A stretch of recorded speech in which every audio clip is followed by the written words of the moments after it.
Hello, ladies and gentlemen. Oh, how's the guy here?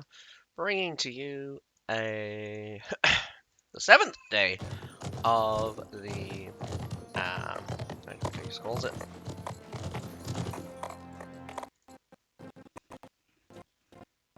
Where is that coming from? Oh, it's coming from this guy's thing. Wow, we can actually hear that loudly and clear.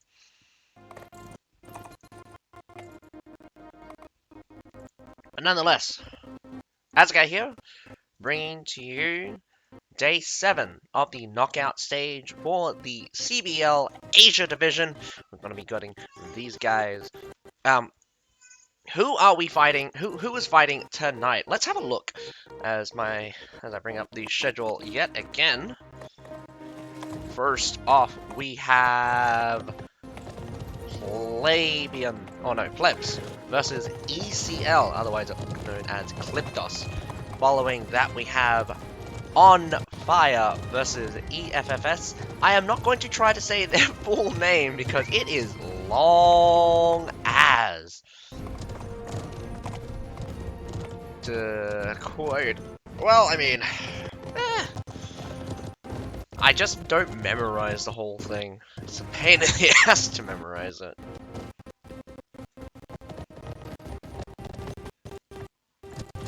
This is why they have the abbreviation, because if they have to have the entire name every single time. So, it is the ShenYouEarthFederationS. EarthFederations. The ShenYouEarthFederation. And then there's the EFFG, Holy Juge Earth Federation G. Could be related, not entirely sure. I do believe they are related, but have not been able to confirm that. That's just mostly on my conjecture or assumptions. But anyway, looks like we have a very interesting set of battles tonight. I think mostly for the newcomers of ONFIRE and PLEBS. PLEBS actually been around a few seasons now. Ecliptos themselves a little bit older, but their performance has been much higher. I do think Ecliptos and EFFS are stated to win their battles. So, but it's interesting nonetheless. We get to see EFFS yet again. I mean, every single battle you see EFFS, you can learn a lot from it. Ecliptos, probably not so much, but I don't think that they're a weak team. I do think that there are plenty of weaknesses that they could kind of alleviate if they tried to. But nonetheless, this clean feed is staggering like crazy. Let me just reset it. Clean feed. Otherwise, I'll just be using the developers thing. It would be much more effective. But nonetheless, so that being said, first battle on Wolfort. So what do we got here? Ecliptos is attacking first. As I expected to see a lot of double tier 5s. So what's interesting is that they're bringing out 2 Shenjis, no Metallitor. Whoa! 1 Metallitor, 2 Shenjis, no Nafan Gardens. Lots of Iron Reapers though, and only 1, 2, 3, 4, 5, 6. 7? Did I miscount? 2 here, 3 here. Okay, so 6 Madao battalions, and I mean like nearly every single. I think at least 10 Iron Reapers, maybe. 3 here, 4 here. 10-ish. I would say a lot of Iron Reapers, not enough Madaos. I also think that there's a lot of cavalry, but that is still wondering whether or not it's going to be effective. Wolfort is kind of a case where once it goes to sea, cavalry has free reign. It's a very big map, very good for cavalry to take advantage of. Unfortunately here, I didn't check out what PLEB is bringing to the table. Interestingly enough, the shield units coming out from PLEBs, we got 2 Falconetti Gunners, 1 Nafan Guard, so those Nafan Guards could definitely create a lot of value if they can lock up all of those Iron Reapers. Jeez. Jesus Christ, that the clean feed is getting absolutely demolished. So, nonetheless, ECL coming up strong onto the B side here. So, B side wall, no straight up climbs. That's very unfortunate. You'd think that ECL would just straight up climb this. So, it does look like ECL is not going to break through on this section. Gonna move around now.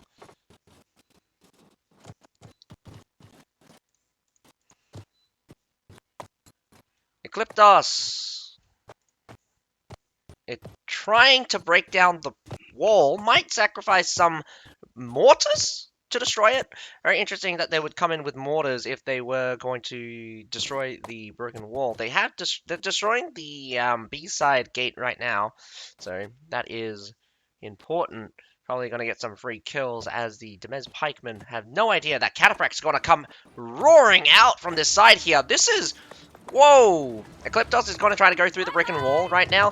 PLEB is on the stairs, so it's going to be a death trap, I think. This is going to be very telegraphed as... Well, from our perspective, we got 3 cavalry coming out right now. Yeah, they want to destroy that wall. Right now, Fiora is actually stalling out the Cataphract, but outnumbered, you're going to definitely be slaughtered here. Definitely doing a really good job. Gonna have like an even trade, even I would say probably up on the trade. Cavalry in the back, definitely doing a number on some of the stragglers, but Ecliptos does seem to have pulled off their attack, so they didn't go straight through the wall break. The wall break, so they destroyed the wall.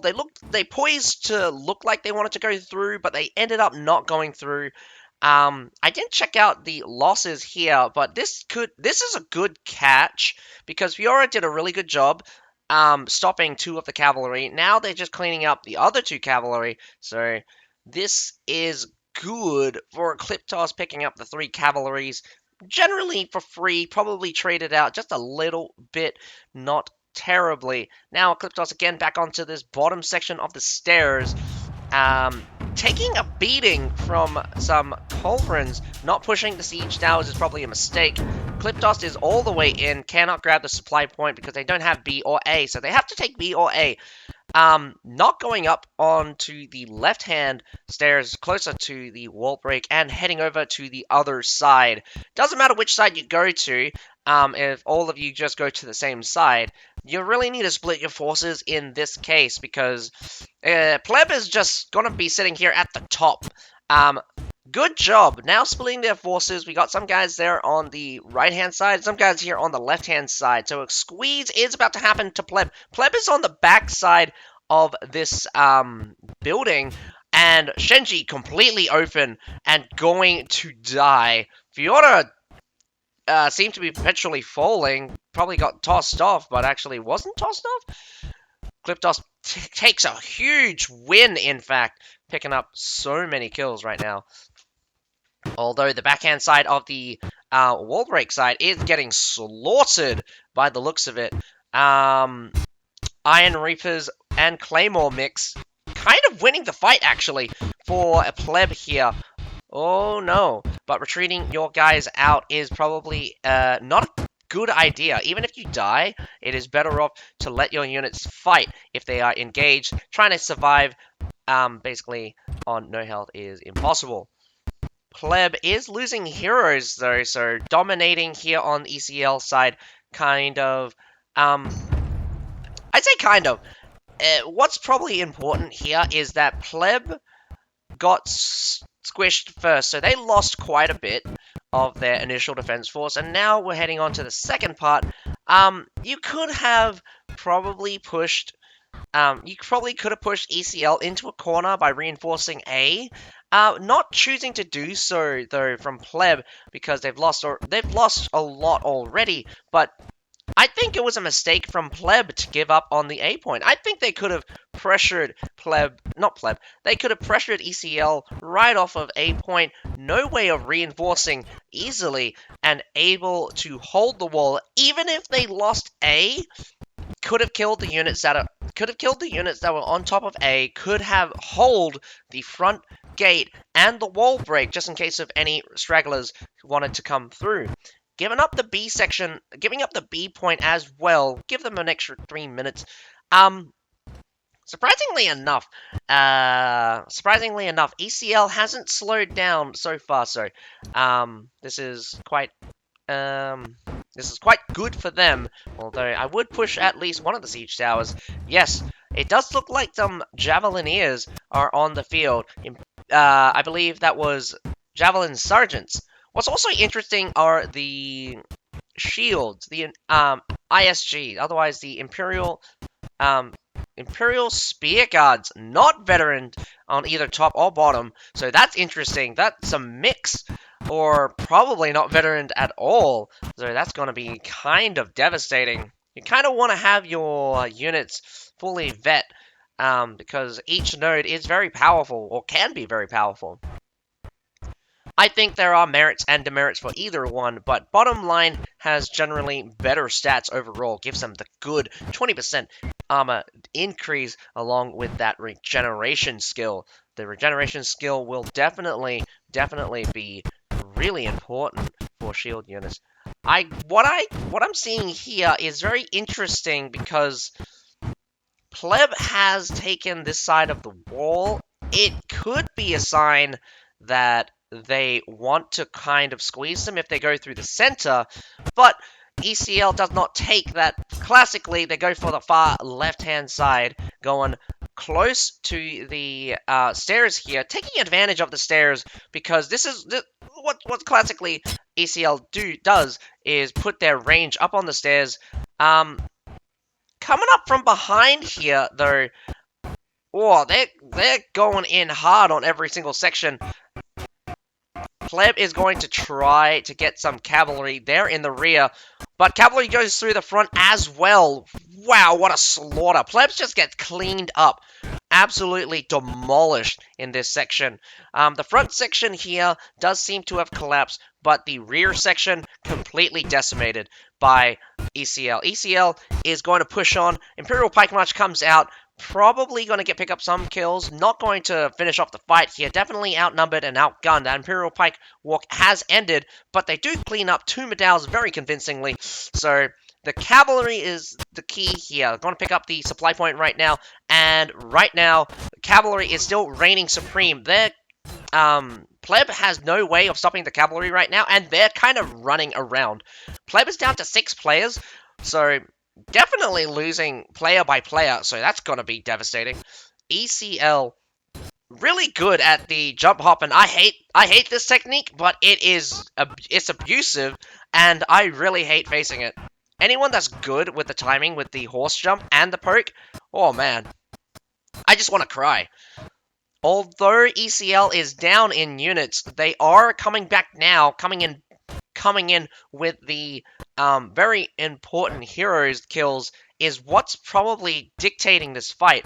PLEB has died twice now, and I mean died, like, heroes have died twice now. So PLEB, you're on your last unit, probably surf units, most likely surf units. ECL probably still has an entire set, because I think they only lost about half their units in the first push and half their units in the second push, so they've probably still got a good section of high tier units right now. So PLEB has really got to try hard to make up for that value. In like tier value is insane, especially when you go from tier 4 to 5, but it's almost impossible when you're talking about tier 1s going up against tier 5s, especially cavalry. But nonetheless, we have ECL going out with a slow approach, probably going to poke them out. I honestly think that they could have gone for an aggressive approach. PLEB here's mistake is probably choosing units that are better on the hold than better on the push. I think they wasted the Imperial Spear Guards. I think they wasted their Javelineers, and definitely with the aggressive push, they were not able to counter the cavalry charges. So those cavalry charges were super devastating during that second push. domination by ECL mainly comes in the form of hero battle. So ECL could just I'm pretty sure that PLEB will either be permadeath in this next fight, or some of them have already been permadeath. So what's going to be hard to swallow is PLEB is getting absolutely demolished in fights. Well, I mean, these are direct contests, so PLEB is challenging ECL directly in conditions where they're not exactly at a disadvantage. Oh, Cataphract just goes straight through, but whoa! What happened to Fiora there? Fiora just gets clapped by something. Taking the supply point here is kind of a bit of a waste, mainly because I don't think PLEB has anything left, but it's also really good in cases where they do have Imperial Pike March, but Cataphracts and Winged Hussar just go rolling right through that. Gonna free friendly fire here, massive friendly fire, as the Treb gonna land. Oh, man, that does hit the Imperial Pike Walk, so definitely hurt that a lot. Surprisingly enough, PLEB, ECL hasn't gone for that base point just yet, as they're cleaning up the heroes one by one. Ruby could try to kill the short sword here. Ragnar does take the kill. Gotta now take that supply point, take this base point very easily. Half and half. I think they really, half and half. It's not exactly griefing. It's not exactly griefing, but, I think, well, this is griefing to their own team, but, I don't think they were doing what, I don't think they were spawn camping. I think they were just, well, could be spawn camping, but no. I do believe ECL did a clean fight. I think a little bit overcautious. I do believe that they could have just won straight and just go straight for the base, but in the end, they went for the supply point for the absolute secure victory, so no chances at all.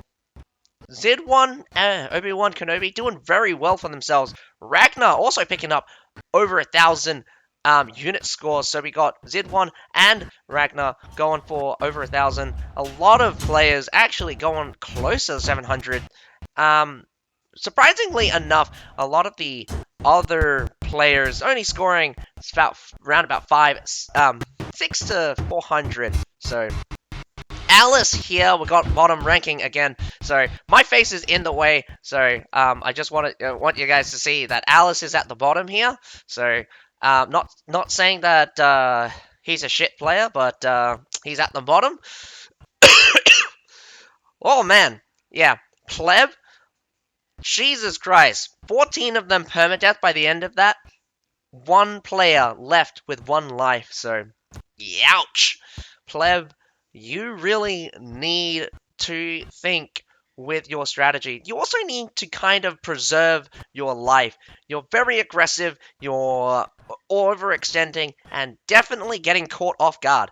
One of the biggest parts of playing in CBL is that 3 death. 3 death, then you're out. So you got to be good at killing the enemy heroes, and you also need to be good at not dying to enemy heroes. So don't get caught out and kill the enemy. That is all I can say.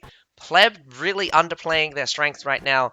Their aggressiveness also comes from their the lack of their aggressiveness also comes from their unit picks. I think really big mistake going with the Imperial Spear Guards and going in with the Javelin Sergeants.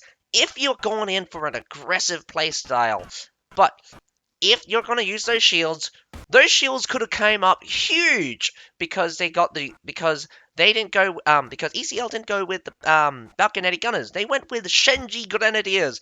Going in with the bomb throw can be I'm not sure what kind of balance this is, but it is changing from either being blockable or not blockable. So that changes now and again. The effectiveness of the Shenji really comes in with the shots though. Big CC, but the shots comes with the damage. So in skirmishing fights, you really want those shields to absorb the grenade, absorb the shots. So an extended fight would have been way better for plebs, but they go in hard. They go in with the lack of composition, which I think is plebs' downfall. Majority of what happened was just that they're going too aggressive, and ECL just cleans them up on the counter aggression. And not to mention, the rotation from ECL really good, so they got eyes on the map at all times. So there's no gaps in their view. What I think is probably important as well is what is probably important as well. I think there was no. It was too safe. ECL chose all of the safe options. It and Pleb kind of rewarded them for playing the safe options.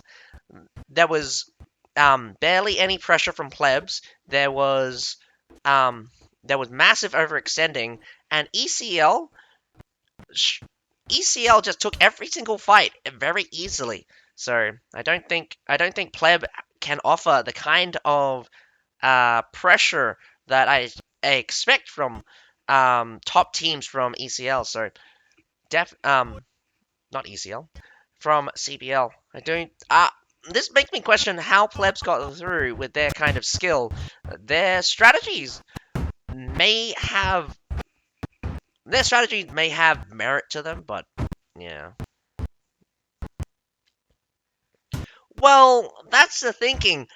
I think pleb kind of shot. I think they shot the gun too early there.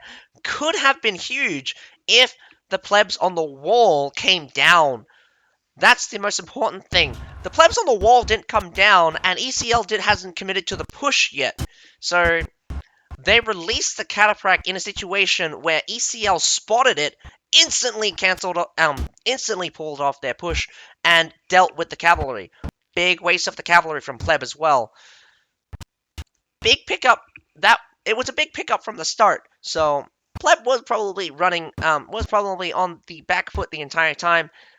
Again, I think they could have held the A point if they decided to reinforce it, but a lot of players were just at the supply point, not going in to catch that base points. They're not very good at hero battle either, getting killed one by one very easily, dropping to six during the first push, and basically dropping to 4 or 5 during the second one. And at the very end, every single one of them were dead. So I do think pleb is just, well, I should say this because I've been thinking that maybe as CBL gets to the higher levels, the more one-sided the battles can become, where it will be a landslide victory for one side. Probably if the battles are a little bit more chaotic, the sides might be more even, but in team games, a slight advantage could snowball into a huge advantage. So teams that really grasp that advantage, even very slight advantages, could win big in the end. Alright, we got a double wall fort coming out with pleb attacking this time with ECL defending.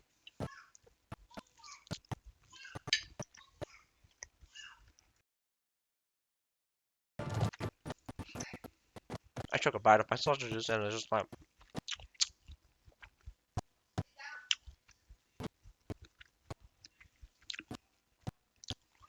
Kicker out, yeah, going out with the double cavalry. What is this lineup?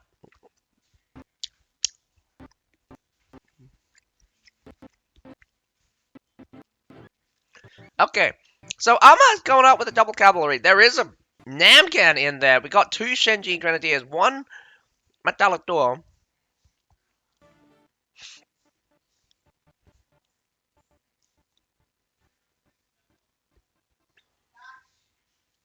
making me question a lot of things. What? Again with the Alchemist pick. Alchemist's performance have never really outshined in many situations besides the skirmishing situation. Also, Ragnar going out with a double cavalry, not going to help his team on the wall at all. Probably going to sacrifice his village watchman early that way. Only 4 cavalry coming out from ECL, so okay, so here's an important tip. Never bring double cavalry, because that puts a lot of pressure on your team to make sure that they can win the wall.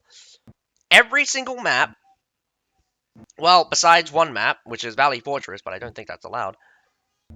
Well, very few maps have auxiliary points that are not on the wall.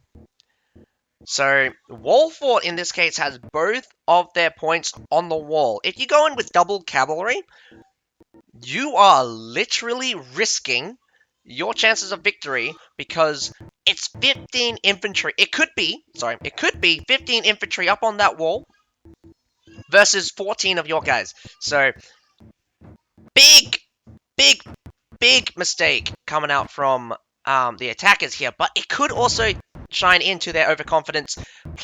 Again, this is the 3rd match where we see instant wall break into a push, but ECL dominating right now, pushing down that stairs. We're a little bit far, but I can tell that ECL is probably demolishing them because you're looking at the top of that unit kills.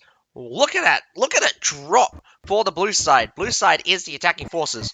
And as you can see now, absolute victory for ECL. That was a slaughter. That's the kind of aggressiveness where the moment you go in, you just get cleaned up. I know, right? The cameraman, this time the cameraman's just a bit slow. They do get one of the siege towers up on the wall.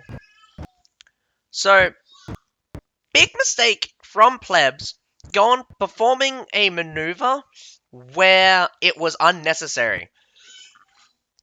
Big waste. 200. You've basically just lost. Oh my god. This is... Wow. They forfeit.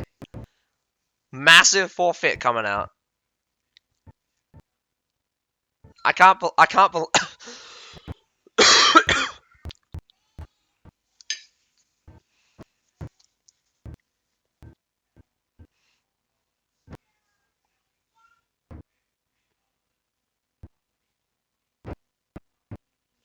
I can understand them not wanting to play this game any... Man, like...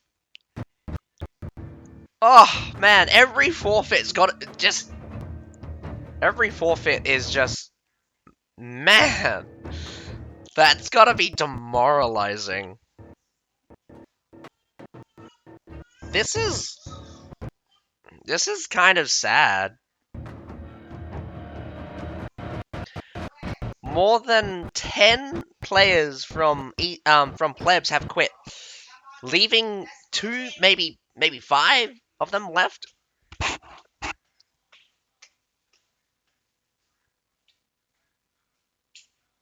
So, yeah, they just cut out from it. It's that was very, very fast. I'm not sure what to say. That was what I honestly didn't expect something like that. So PLEBS cannot cut it, like, at all.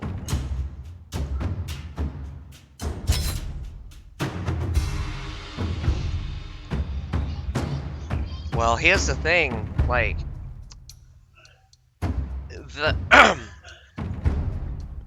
here's the thing, they have no experience facing good teams.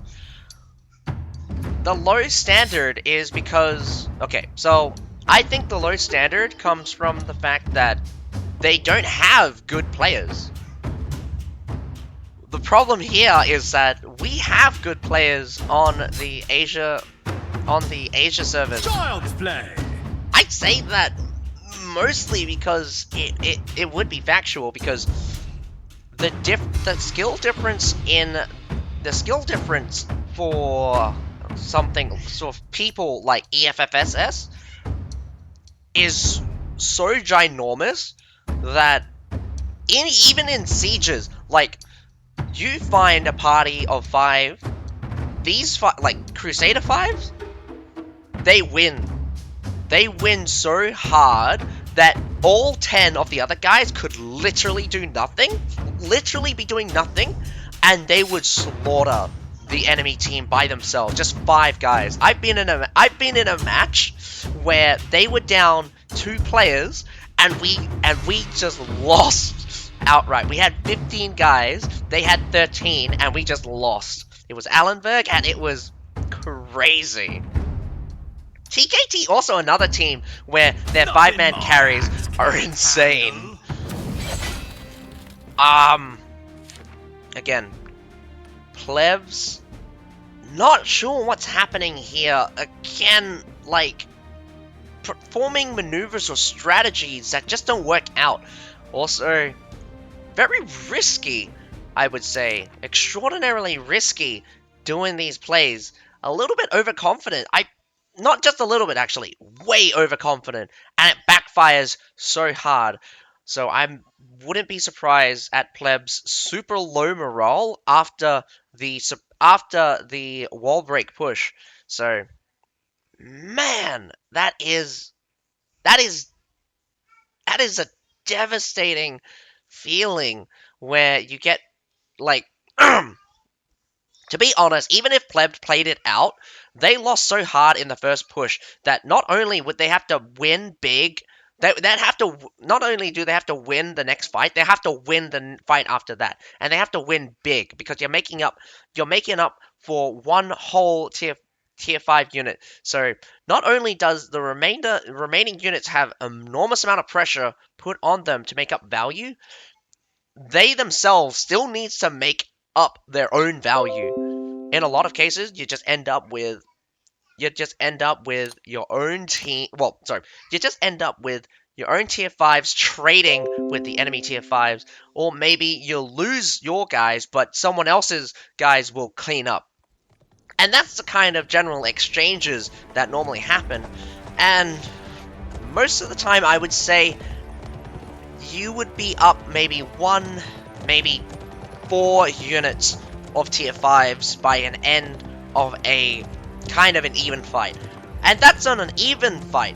But when the enemy ends up with 10, maybe 14 tier 5 units left over, even at half strength, that is a huge gap. That's a huge gap to cover.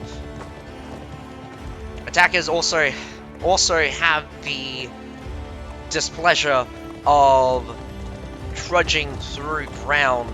A lot of times the defenders can kind of whatchamacface calls it, wear the attackers down as a approach.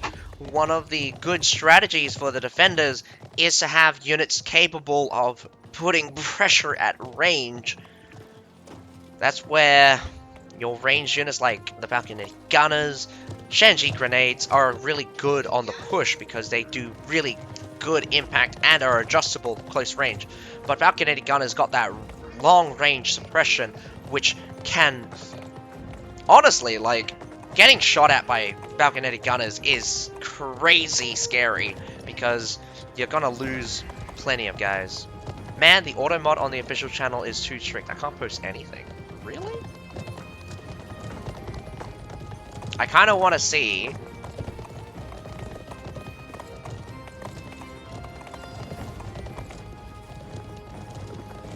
Oh, man. Okay, so, I mean, the chat going off there. I'm wondering whether or not I should just wait until the next set of battles because honestly, there's nothing to watch until the next set of battles. So it's a bit unfortunate that PLEB did quit, but after that, like, I'd be honest, I'd quit too. Losing so hard like that. Not even a small victory. Not even a close fight. Bro, I just went and saw the chat on the dev channel, and they're all so salty. You mean the EU guys? Yeah, no, the EU guys seem to be super salty. First of all, PLEB saying that they quit because 14v15. Again, unless the observer quits, you cannot, quitting is an instant forfeit. Quitting is an instant forfeit. I don't think the referee will allow for a rematch. And again, you have to rely on your own internet to be good. So it is a kind of to their detriment that they are here on the Asia servers. So people who are closer to Asia will have better, or how to say, better connection is very important. So with that in mind, I do think that the hero battle were kind of sensible in that sense, but at the same time, I do know that a lot of ECL players are actually have pretty high pings. Some of them, not all of them. I think most of them will have pretty low ping, probably in the rounds of 100. I know some of them actually have over 200, but then again, it's nowhere near as high as the EU players, I would assume. So PLEB, again, like, can't really say much about being 14v15. It did look like all 15 of your players were in. I'll probably have to check over the VODs to see if 15 of your heroes were there, because I'm pretty sure at the beginning I saw 15v15. It would have been a very important factor if I did see one less player. So nevertheless, I will probably just be right back waiting for the next set of battles. So I'll catch you guys in around about 20 minutes as we wait for the next battle to start. But again, very unfortunate for PLEBs. Just, I mean, at this point, would you really say ping was the biggest factor? I still play on Asia's save because the community in Asia is better, but in return I have to play with 300 ping. 300 ping is not doable. 200 is, and I've been able to play at 300 ping before because Australian internet decides to either swing me for the Western international cables or swing me all the way to the Eastern international cables. If it swings me to the Eastern international cables, I get really shafted in my ping, and it goes up to like 338. But that being said, I actually have better connection to Sandstone Gorge, which is the server in India. Wow! Okay, so this is kind of huge. A rematch. They've been given a rematch, so yikes.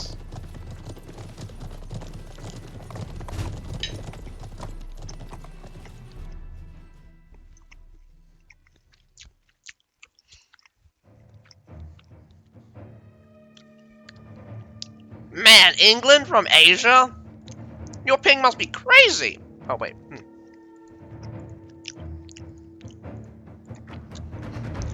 Okay. How many sergeants? Again, Alchemist pick is very strange to me. We got some Fenris, we got some Namcans, we have some Barcian Wild Flames. Napon Guards, very good pick. 1 Falconetti Gunner. 2 Falconetti Gunners coming out from the defenders. 1 Barcian Wild Flame. So those Barcian Wild Flames are going to be huge if they can land on those Naphan guards.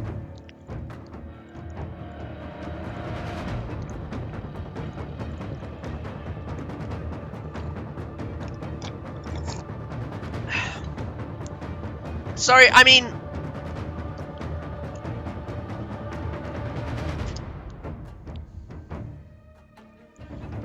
this is unusual. This is very unusual.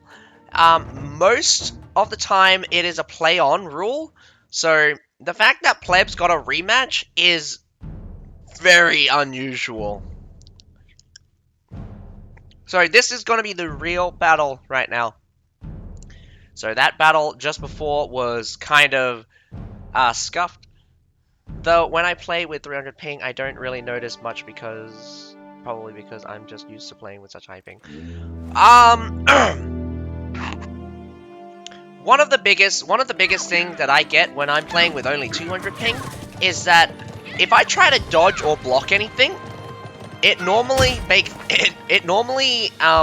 skill normally hits me anyway, and I never dodge. So what would happen is that I dodge, get hit by the CC, so I'd go be on the ground, and then the worst thing is that I can be chain CC'd while my own computer doesn't even register that I'm being CC'd.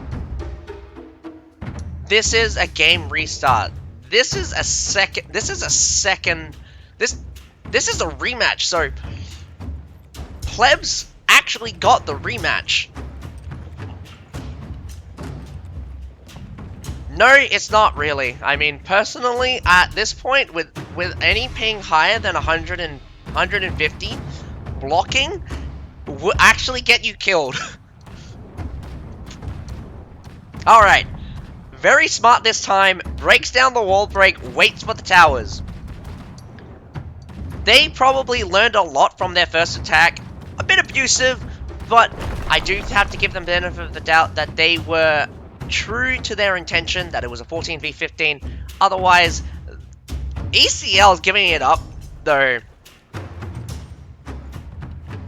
So what probably happening here is ETL gave up the wall because they're forcing Plebs to play on.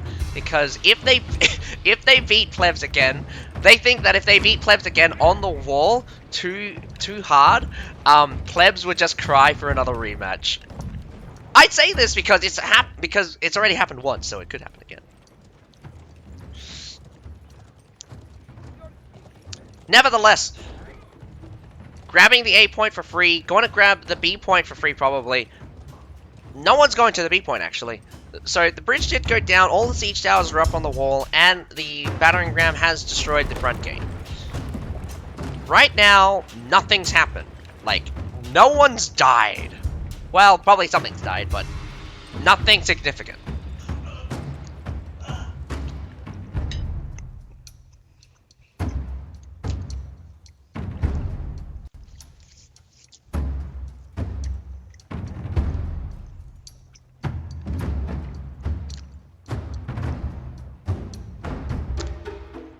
Ragnar actually gonna challenge. Nope. He pulls off.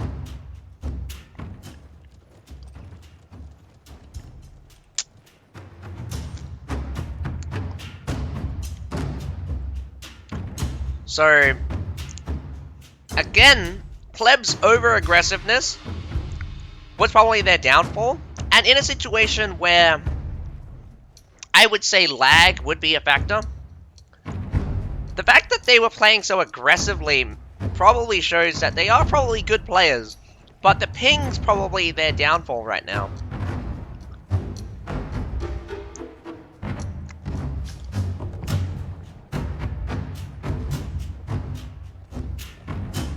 Well, from what I can see, poleaxe.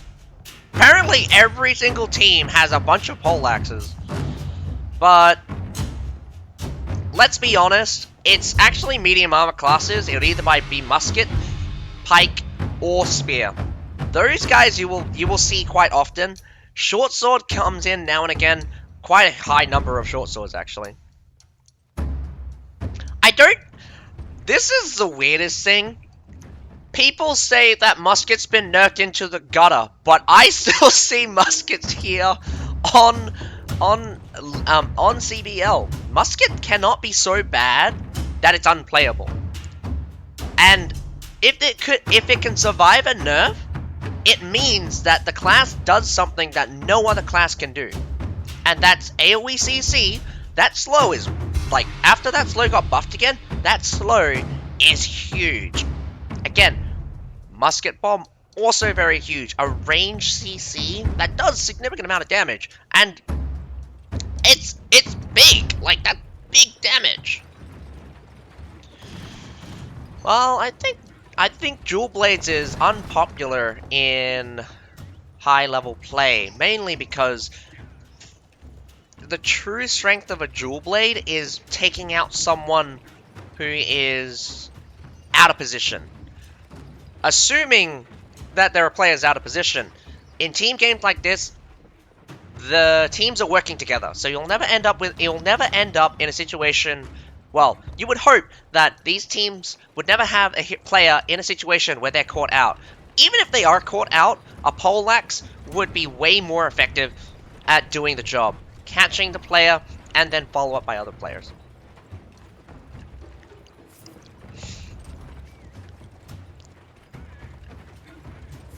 Getting hit a little bit by the mortars, pushing down the Falconetti gunners, really just shredding, well, suppressing the approach here. It's going to be fascinating what kind of push PLEB does, because they normally want to be super aggressive. The Halberdier Sergeant's taking some shots for free, not a very good idea.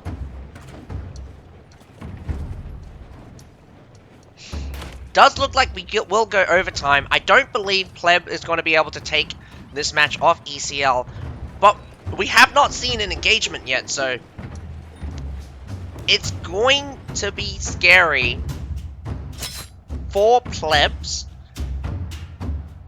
because even if they do win, they still have a field battle to play. And I say it's scary for PLEBs because a field battle would be even worse for ping. Ping on a field battle would get you killed. Okay, so glaive actually is useful. One of the things about glaive is that if you buff the damage of all of your units, that's a little bit extra damage on every single unit dealing damage. And what could also be happening is that since so many units are at the front, heroes don't tend to fight at the front. They don't try to push their way through. Plebs going in hard, trying to take the hard corner here, instantly suppressed. Look how suppressed Pleb is. They cannot even turn this corner. They're not even making a line. They're getting shot up by Shenji. They're getting probably Nafan guards getting thrown. I mean, not Nafan guards. An Iron Reaper getting thrown in. What does look to be very strange is that, whoa, Pleb spawns Cataphracts, going to force Cataphracts all the way through, and surprisingly, Imperial Pike March probably went off and halted most of that.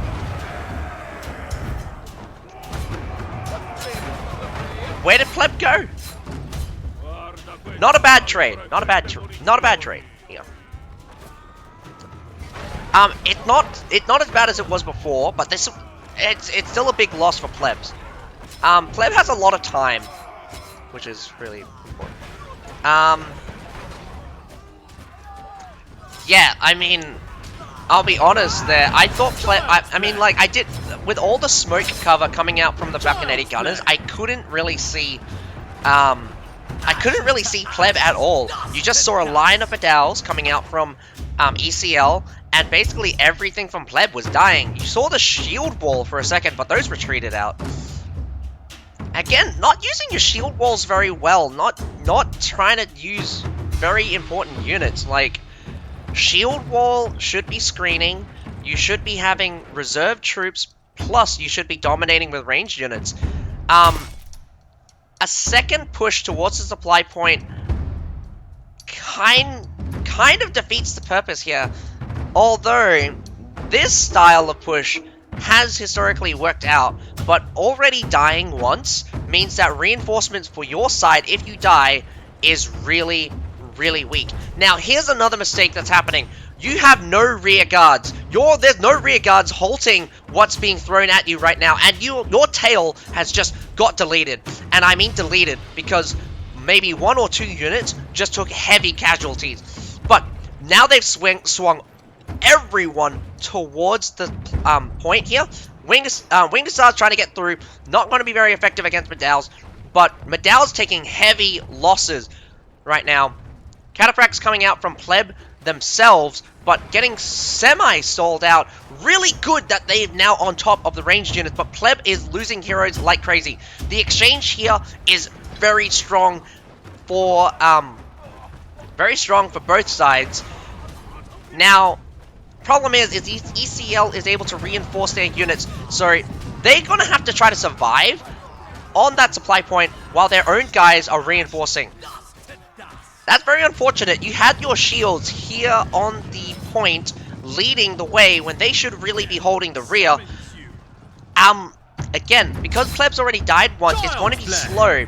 Probably another 10, maybe 20 seconds before before a big spawn in. It's scatter before my might. That style of push relies on grabbing C, because if you don't grab C, you're looking to trade. If you trade, you're doing well. That means your push should just go straight to C. And you can force the defenders to be in a bad position because they'll run out of troops. 2 losses means that PLEB is down to basically nothing. It's going to be mostly serfs here.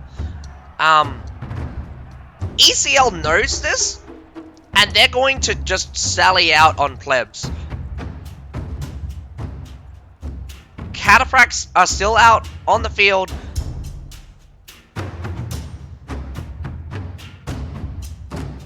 It could backfire. I mean, honestly, it could backfire.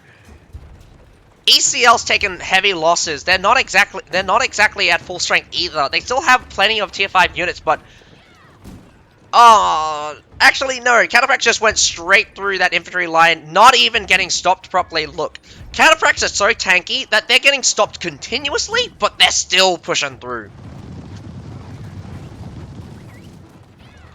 So PLEB is getting absolutely decimated here as the game ends up in a landslide victory for ECL.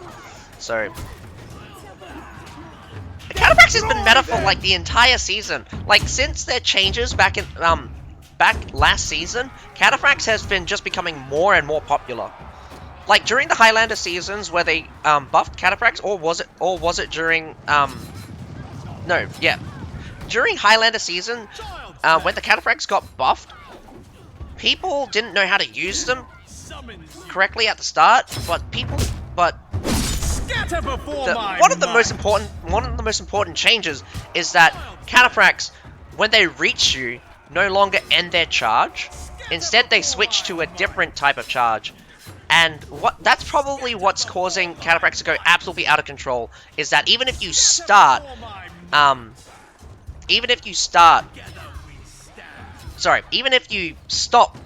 the Cataphracts charge and United charge, they will switch to the secondary one and they will continue charging. So you have to stop them twice in order to stop them completely.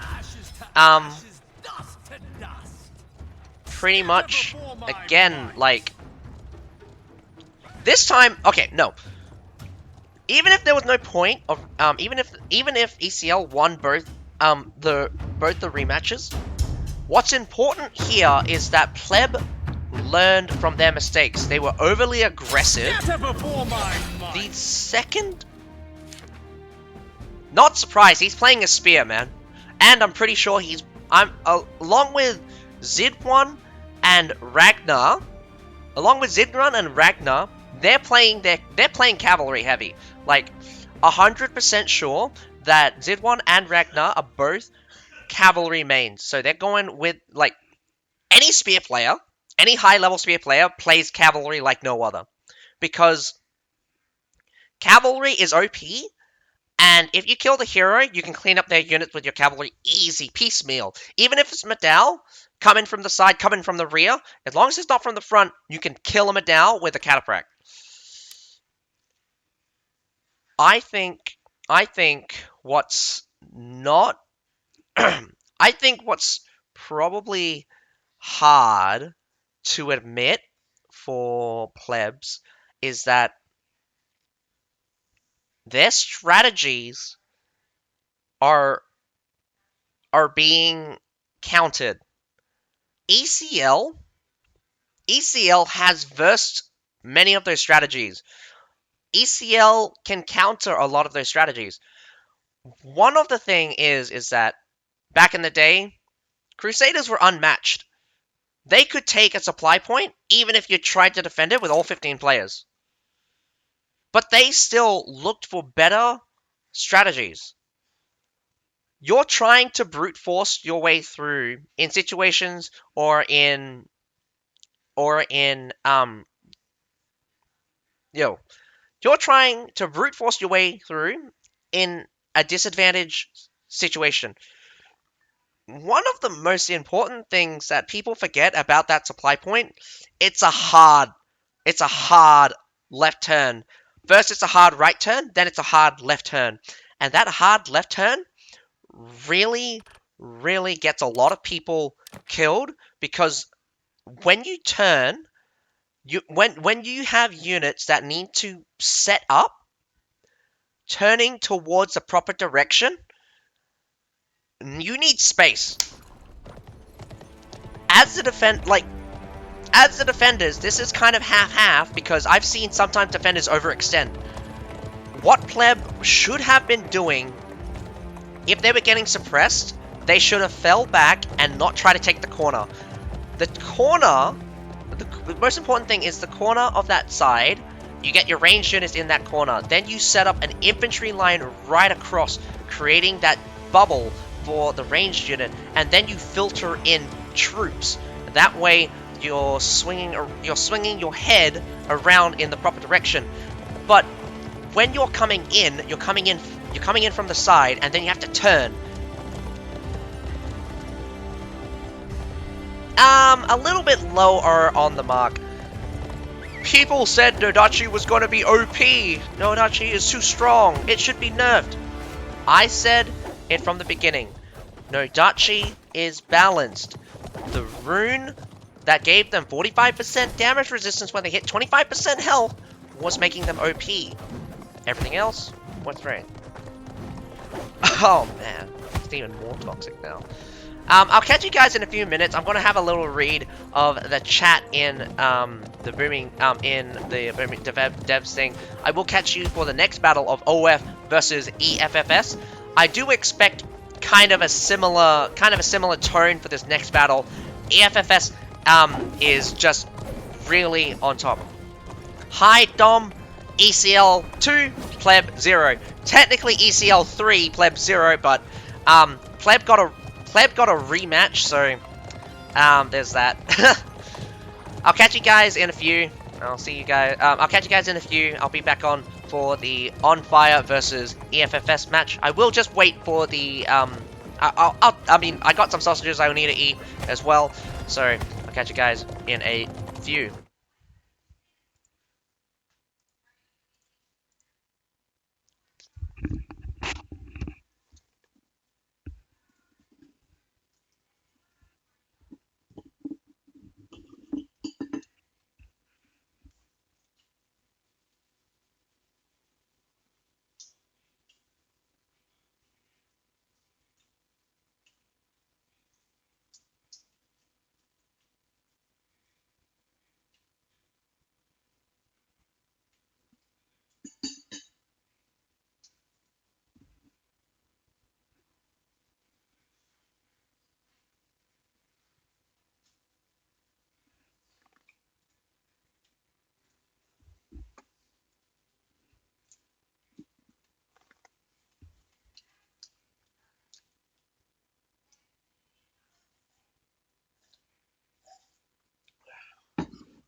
Well, they came back fast.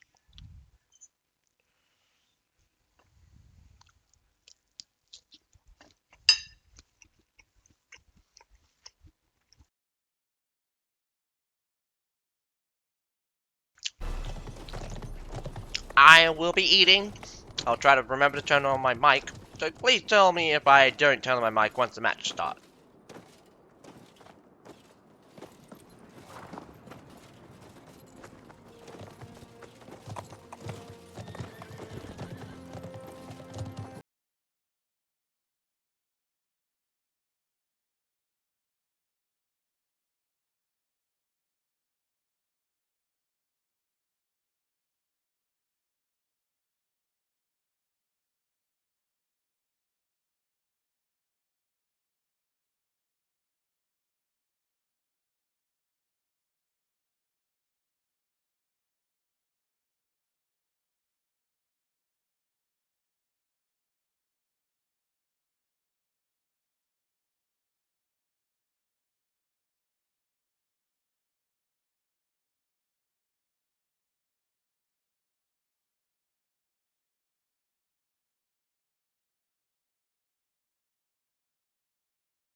And we're back.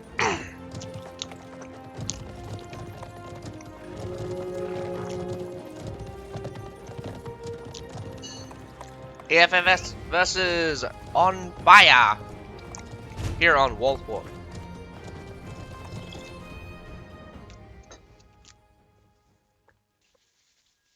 Alright. Double cavalry coming in again. We got a fascinating double Bastion Wildflame. Up to 8 cavalry coming out from EFFS. Whoa! What? One punch? What are you doing? You have... Okay, one punch, man. Like, Jesus! I was a bit scared. He was going out with all of the ranged cavalry, and I was just like, what? Pike seems to be very popular. As there's 5 pikes for ONFIRE, 4 pikes for EFFS, and we have 3 spears. So, again, I think, who do you think will win? I honestly think EFFS will win. EFFS will definitely win. Mainly because, like, if EFFS loses, that's going to be pretty brutal.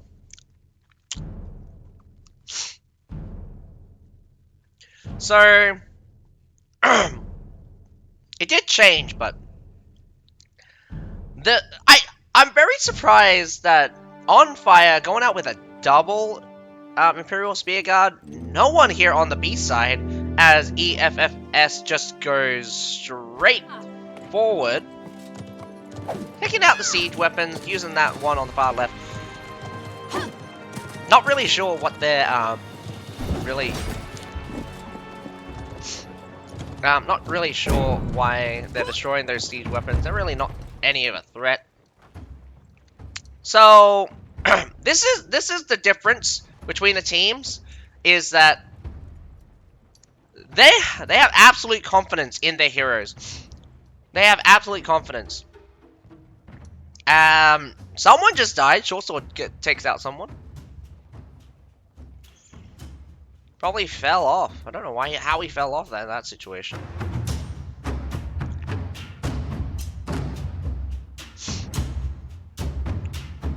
So waiting for the siege towers. Now a massive switch is going to happen.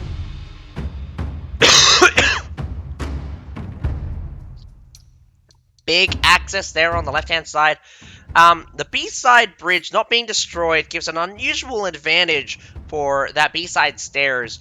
I don't think anyone's really taken advantage of that before. In this case, EFFS is taking this a bit slow.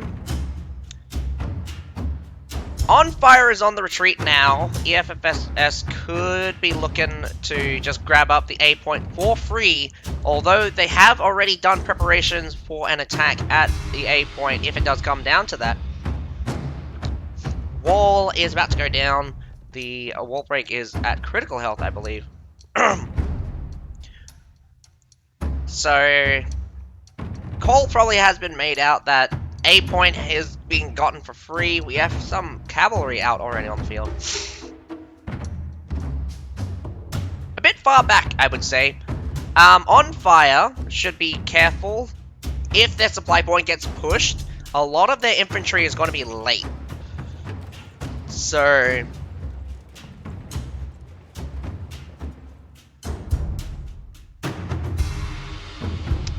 nothing much has started. Nothing much has happened so far.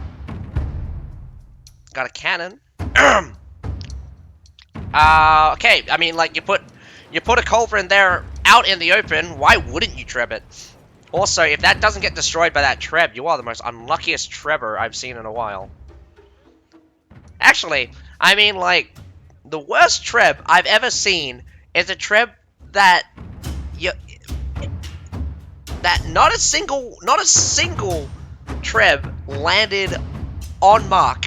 So it was a perfect circle. So like 2 of them hit in the front, 1 hit on the side, 2 at the back, and like 2 on the other side. it was like a perfect circle just around your thing, and it's like, why?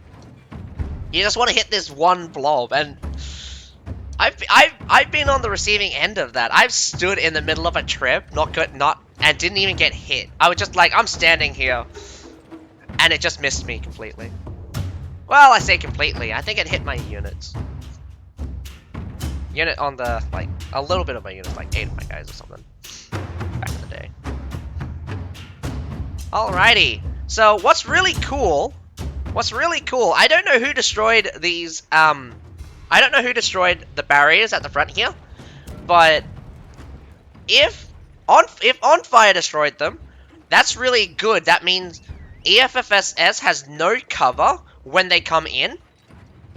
But if it's EFFS, they're really shooting themselves in the foot here. But this is an unusual strategy because even if these barriers are destroyed, you can't walk over them. So you're still walking around them. Very fascinating that EFFS is taking this route. Massive flanking force coming out from behind. The front section needs to engage. What are you doing? People at sea needs to push forward. Back section's already engaged right now, and they're losing. They're losing hard right now. Imperial Pike walks at the front, pushing down the entire line. Cataprax coming in from the side, got to swing in for the back line. Whoa, this could be a cavalry rush right to the supply point. Big mistake out from OF, not committing all of their forces. Half their team is now dead. The second half is going to have to hold just for a little bit as that supply point gets grabbed. There's no point holding that supply point. I would retreat in this scenario. I would retreat towards the base point, and they do. Very smart decision because a extended fight at the sea point with EFFS unlimited supply inside is going to be difficult. But this is quite irritating. OF, what are you doing? You had a flanking force going in, but your forward forces didn't move. Your forward forces, your sea point forces didn't move up in order to support. You need, if you're going to do a squeeze, you're gonna have to come at them from both sides simultaneously. The best answer, I mean, EFFS had only one option, and they just slaughtered them. Counterattack by EFFS was predicated on the fact that they should have been pressured from both sides, but they were only pressured from one side. So it was a one-on-one fight, but wholly in favor of EFFS. EFFS has all 15 of their members there. You only had maybe 7, maybe 6 players on the backside. Twiddling your thumbs here on the backside. So I've seen this before. I don't know why EFFS concentrates on the left side here so much, but this could be a massive treb. ONFIRE going in hard as well, being overly aggressive here after a massive loss. Half your forces lost here. A complete wipe here could lead to an absolutely easy base point, and that's looking to be the case. Imperial Pike walks down all of the medals, Cataprax just rolls right over them, and we're seeing a landslide victory for EFFS. This is not even close right now. ONFIRE is getting slaughtered. 1 by 1, 8 players down. 9 right now, about to be 10. Actually, one person respawned just in time. No point extending this battle any longer. I don't believe ONFIRE has any troops in order to hold back the tide of units. That was big mistakes coming out from ONFIRE. ONFIRE, what are you doing? You're trying to take a fight in a situation where you're the aggressor. You're asking to die here. Alright, the left-hand side stair is secured. Doesn't even make it, actually. No one even makes it. Rickrolled. Not even rickrolled. They just get... Man. ONFIRE, you played yourself. Like PLEB, ONFIRE did the exact same mistake. overly aggressive for no goddamn reason. Actually, no. Overly aggressive and placing yourself in a disadvantageous position. Scatter before my might! You seriously need to think before you act. What are you trying to achieve? ONFIRE just try to take a direct fight with EFFS after just losing half of their guys. You didn't catch EFFS out. And this is the biggest thing. Whether or not I mean, like, what was going through ONFIRE's mind when they took that left-hand fight? I have no idea. All I can say is that if you believed you caught EFFS out in their preparation stage... Oh, yeah. My dad's just yelling at me because I'm too loud. But, yeah. Seriously. If you think you can catch out EFFS in the preparation stage, I have... Like, the preparation stage is the most dangerous time to counterattack. Because not only do you not know where the enemy is still on the move. Meaning that reinforcements could arrive very fast. And I mean very fast. It was a 15v15 fight, and you lost a 15v15 fight. Like, why would you take a 15v15 fight as the defender? As the defender, you would always want the advantage, because it's easy to gain an advantage as a defender, because the attackers are the one that needs to break you. So you don't need to do anything and wait for the attackers to make mistakes. But what if the attackers don't make mistakes? Trust me, there are more openings in an attacking force than there are in a defending force. A defending force, a good defending force covers all of their weaknesses. A bad defending force covers one strong point and then have weak flank, have glaring weaknesses. Rotation, like, you can't cover all of them simultaneously, I understand that, but rotation is really, really important when you're on the defending force. You need to present your strongest front while giving up no weaknesses. The attackers will always expose themselves when they go in for the attack. That is the most crucial that's the most crucial part of strategy in fighting in general. The person who's attacking will always be open to be counterattacked. And more often than not, the counterattack will be more effective.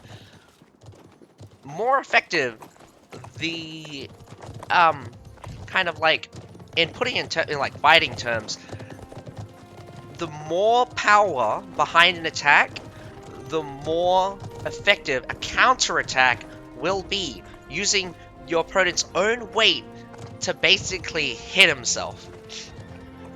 And in this case, ONFIRE hit themselves twice. First with the move from the supply point to the rear of the enemy, and second was the push, was the counter push on the left-hand side. Upper stairs, no less. This baffles my mind when you put in a disadvantageous position and you just go, I'ma take that. You're just not getting it through your head that you're at a disadvantage. You cannot take this fight without losing a lot. And they didn't just lose, they lost so hard. Their base point was completely open. They didn't lose in a scenario where they were holding on. They lost in a scenario where they just got slaughtered twice. You need to calm down. Teams need to calm down. You need to take the slow approach, because clearly rushing it is going to get you killed. And I've seen this 3 times tonight. 3 times. Twice by PLEBS, 1 by ONFIRE. And this is not what I expect from top teams. Top teams really kind of fall into preparation, like when they're doing an attack. You do the scouting, you do the preparation, and then you do the fighting. The preparation is key, because once the fight begins, there is no preparation you can do. Any preparation that should have been done before the fightings happened is already too late. It will be less effective, it will be automatically less effective, and you're just going to end up in a bad situation. Or it's going to be less effective, like that in its entirety. I don't know what's up with this strategy, but ONFIRE going out with 5 dual blades, maybe going in for the assassination could be good, could be absolutely horrid. Standard for what I see for EFFS, but again, going out with a double cavalry. I don't like seeing players with double cavalry. Attackers, you're going out with 2 double cavalries. Well fought all day, man. Well fought all day.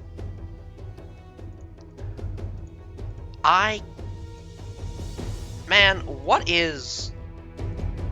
I don't like seeing it, mainly because if the defenders choose to go all on the wall, you have no chance of winning.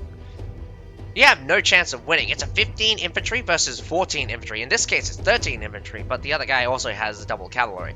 Double cavalry means that you're going to have to force your cavalry to intercept reinforcements. And that's only in a case where the attackers are rushing. At worst, you're sending your cavalry to your death. Although, I give the benefit of the doubt, because double cavalry, realistically, like, it's not such a detriment to the defenders. The defenders still have the entire map left to go. But for the attackers, I give you less benefit of the doubt, because you need to take the wall. You're on wall fort here. You need to take that wall. If you don't take that wall, what are you doing? Absolutely no one here on the B side, small fort. Don't know what you're doing. You're letting, like, 5 artillery here, free shooting towards those siege towers. What just happened? How did the front door just gets broken through with a double culverin? Surprisingly,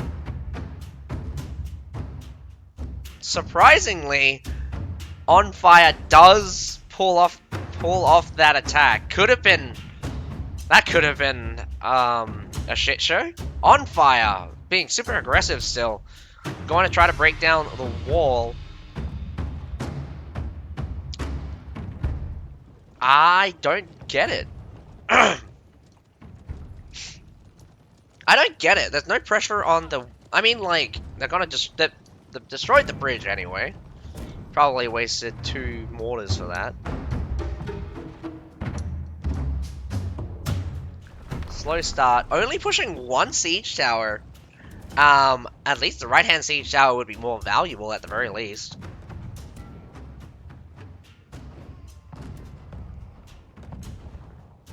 The 2 culverins up on top, really not aiming that, well, surprisingly not aiming the thing. Probably too close already. So, this is kind of cool, because with the siege tower up, they'll either go, well, I mean, they'll go up the siege tower, or they go up the stairs. I would have a contingent on the stairs, because if you sandwich them, so at the top here, you can trap the top section, and then you can place it on the stairs. This tower, this watchtower, is actually pretty annoying for the attackers, because it will block a couple of trebs on top of that stairs. I guess that's why they put it there. Also, I think the ladder's climbable.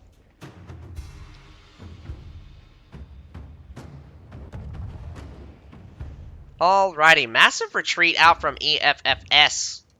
EFFS has a couple guys, 3 guys here on the B-side stairs. Oh, we might actually do a catch at the bottom of the stairs here. This is really, yeah, 5 dual blades. 5 dual blades Oh my goodness! Flail Reapers, hail to the flail, baby! But cavalry there at the bottom there, EFFS is slaughtering them. Royal Janissary has actually cleaned up the rest of that. Or not, actually. The Iron Reapers didn't exactly die. We're not seeing the actual fight right now. I'm trying to get most of it. Ah, buffering. What are you doing? Alrighty, back to the main fight. So cavalry did come through. Infantry finally made it. Massive catch, by the way, by EFFS. They really wanted to catch them at the bottom of the stairs, but not a complete commit here. A Treb, very fascinating that you're pushing into your own Treb. Gonna get yourself killed. Some Berserkers out on the field, gonna actually slaughtered the shields and probably finish off the remainder of Medal. Wow. I think that fight came out more even than I thought it would. EFFS also doing a rush back to the supply point. This is actually really huge. So not only did ONFIRE actually successfully beat out most of the defenders, they actually using their respawn as an important point. Your Medal's coming in from behind, but you tripped your own guys now. Oh my god. ONFIRE, like, positioning, not going so hot. What's really cool right now is ONFIRE is going to be in a really strong position here because they have a closer spawn point than the defenders. They're on this point like madmans right now. Grape shots as well could blast any of the heroes right off. Winged Assault's coming from the rear! Oh my goodness! Nice flanking charge as well. We have some reinforcing Tundra humans as well, but the Iron Reapers just cleared off. Whoa! Counterattack by the EFFS does come through. Double Winged Assault charges. Youch! I'm surprised that the Iron Reapers cleared off so many medals just now. I thought ONFIRE was in a stronger position, but I guess not. Ayah. Two desperate pushes means that ONFIRE is down to their last good unit, or actually down to serfs already. So, that was really close though. That was really close. Like, that was a really good effort actually. I think ONFIRE's got an idea of how that should have worked out, but EFFS didn't allow them to secure that supply point, so they couldn't do a massive pull. They were relying on their death to get a spawn in. So the death spawn in style of reinforcements is extraordinarily dangerous because the longer the spawn, the longer it takes to reinforce. Yikes! We have culverins there shooting, starting the battle already. Benris going for the back of the Fortebraccio. Ooh wee. We got a lot of Imperial Pikemen. Couldn't see a charge come through, but at the same time, Imperial Pike Walk. Hey! Nice bait! But Winged Assault's gonna come through for a cleanup. Oh no! Wow. That is really good for EFFS. Cleaning up that really convincingly. We got two Cataphracts out on the field. We got the Fortebraccio still making work. Oh, but the angle's a bit. Oh no! I thought the angle was going to be a bit harsh, but apparently Fortebraccio holds strong. All right, if ONFIRE had anything left, they just used it. I think ONFIRE has basically nothing left. And it's going to be about 5 minutes manhunt. But EFFS did take a beating. They probably only got a couple of high-tier units left themselves. I say a couple. Probably around about 10, maybe 15. Considering that there are some low-tier units like the Fenris packs, and they have a lot of tier 4s. Audia Sergeants, Imperial Pike Guard. So, interesting match for the second one. ONFIRE being unsuccessful at securing that supply point was unfortunate. The biggest problem is the desperation, I would say, from EFFS. Oh, no, not desperation. I think the biggest thing was the desperation from ONFIRE trying to get to that supply point. They had a Madao take a rear charge from a couple of cataphracts. That thing was half dead. Yeah. I mean, like, what do you mean? Teams have won attacks on the map. Like, ECL won their attack against PLEB just now, and EFFS also won their attack against ONFIRE.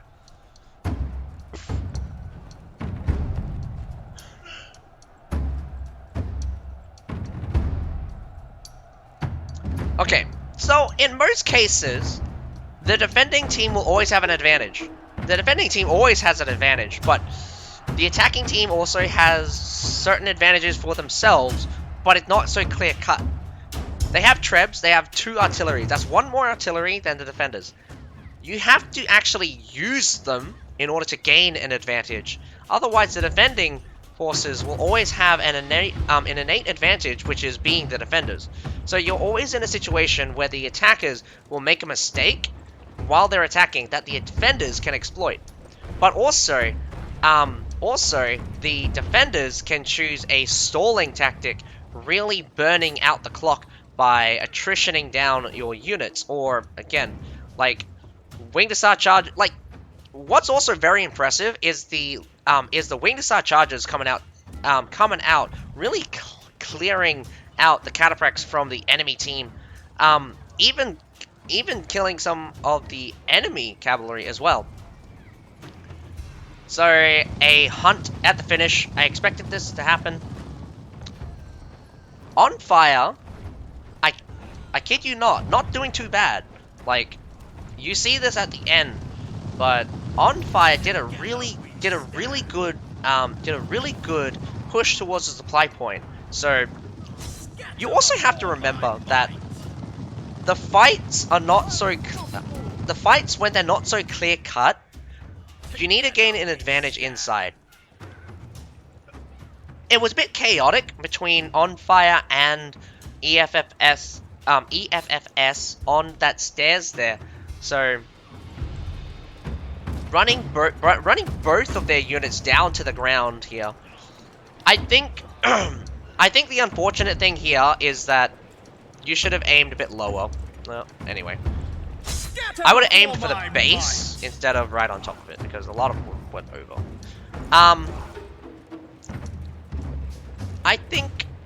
I think the unfortunate thing here is that ONFIRE couldn't secure the supply point, and that is to the strength of EFFS' ability to survive. So, even in a desperate situation, because the supply point's very far away, while the respawn is very close. So people from ONFIRE were respawning and going straight to that supply point. They managed to get up to 3 Madals.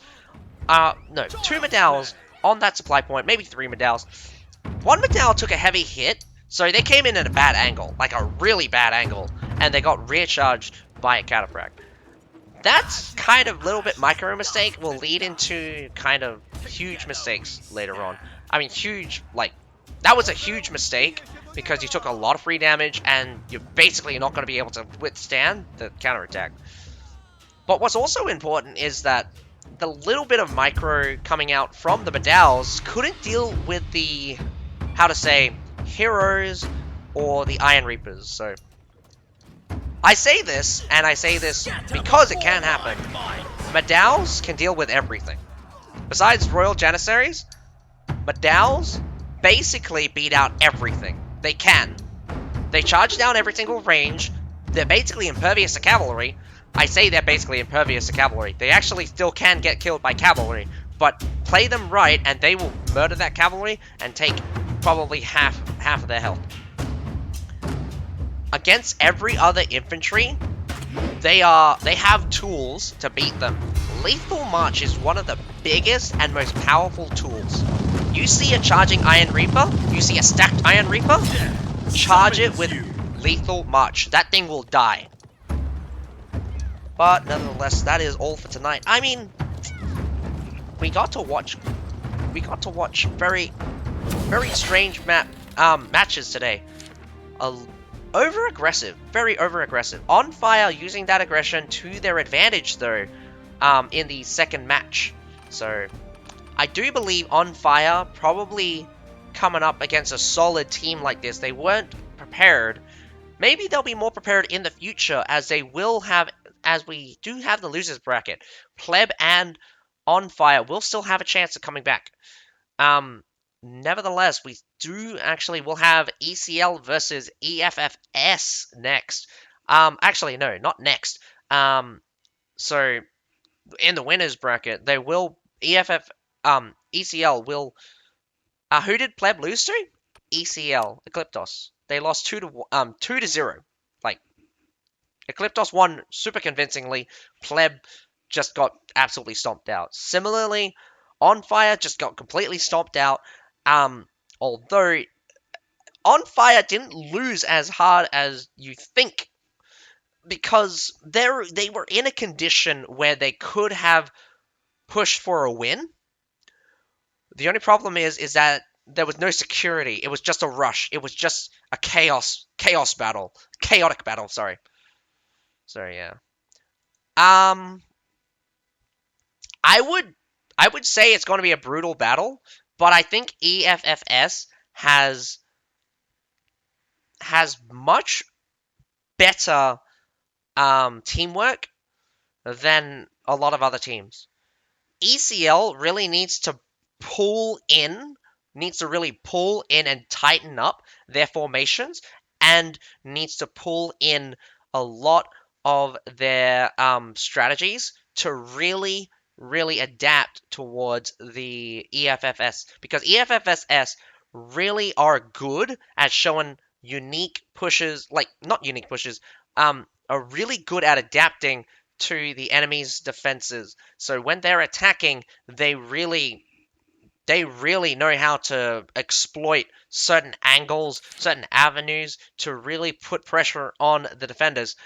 At the same time, when you're attacking them, if you decide to take a hard fight, you're going to have to rely on reinforcements. That's one of the massive things I think people really forget, is that attackers, in more cases than not, you will lose at the beginning.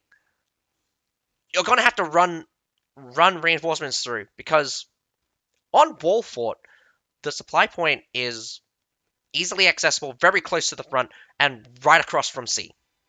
Who is going to play now, or is there no more matches left today? That's all. So we watched 2 sets of matches today. ECL versus PLEB ended up in 2-0. 2 for ECL, 0 for PLEBS. Following that, we watched the ONFIRE versus EFFS, and that ended up with a 2-0 as well, for EFFS winning 2, and with ONFIRE winning 0. Other than that, we will get to see those 2 losers in the losers bracket, and they might actually come back and fight it out with the champions of the winners bracket. But nevertheless, I do hope you guys enjoyed the stream. I know that I've been getting louder and louder, as it feels like I want to get excited for these things, but I get very, very angry when I'm watching a lot of big mistakes happening from these teams that should be better. I expect them to be better, but maybe they see something I don't, and it's just probably me that I shouldn't be angry about what they do. I'm watching and commenting on what they do. So, other than that, I hope you guys enjoyed the stream. My name's Azakai. Have a nice day. Bye now.